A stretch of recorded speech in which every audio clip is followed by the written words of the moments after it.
Chapter 1159. Just then, a brilliantly colored barrier of light appeared around Wilbur. He stood in the middle of this barrier, completely unmoving. The terrifying halo of death struck the barrier, and Maddox let out a crazed laugh. No power could withstand the halo of death. It was the God of Darkness' ultimate move, powerful enough to destroy any living being and send their soul to feed the God of Darkness. However, Maddox's smile froze the very next instant. The light shooting out of Halo of Death was completely absorbed by Wilbur's dragon's safe haven without even causing the slightest of ripples. Maddox stared on in shock. His followers were at a loss for words as well. Lucia, Demi, and the others widened their eyes in a daze. Sophie was the only person whooping and cheering at the top of her lungs, filled with admiration. A minute later, the effects of Dragon's safe haven wore off. A smile appeared on Wilbur's face. No God of Darkness could hold a candle to that old dragon. I guess it's my turn now,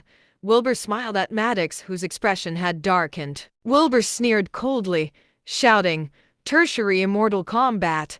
Heaven's stare of thunder!" Spiritual flames exploded out of the historical halberd, and a storm broke out in the heavens. A blinding ball of lightning appeared on the halberd, and a ray of light surged out of it. The darkness was dispelled in the blink of an eye, all at once. It seemed like the only light in the world came from this brilliant ball of lightning. Its terrifying power seemed to threaten to rip through the heavens altogether, tearing blades of wind out of the air and sending them hurtling toward Maddox along with the ball of lightning.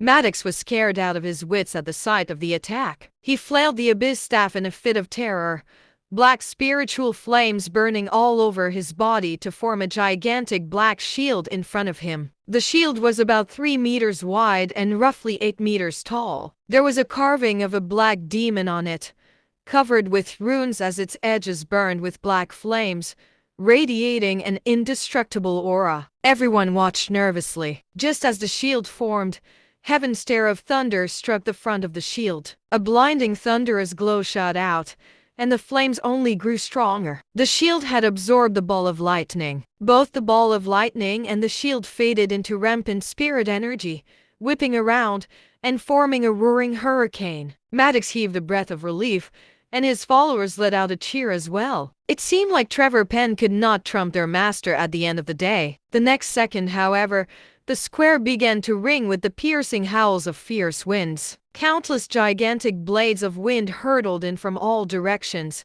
slicing at Maddox. Maddox immediately panicked and moved to defend himself.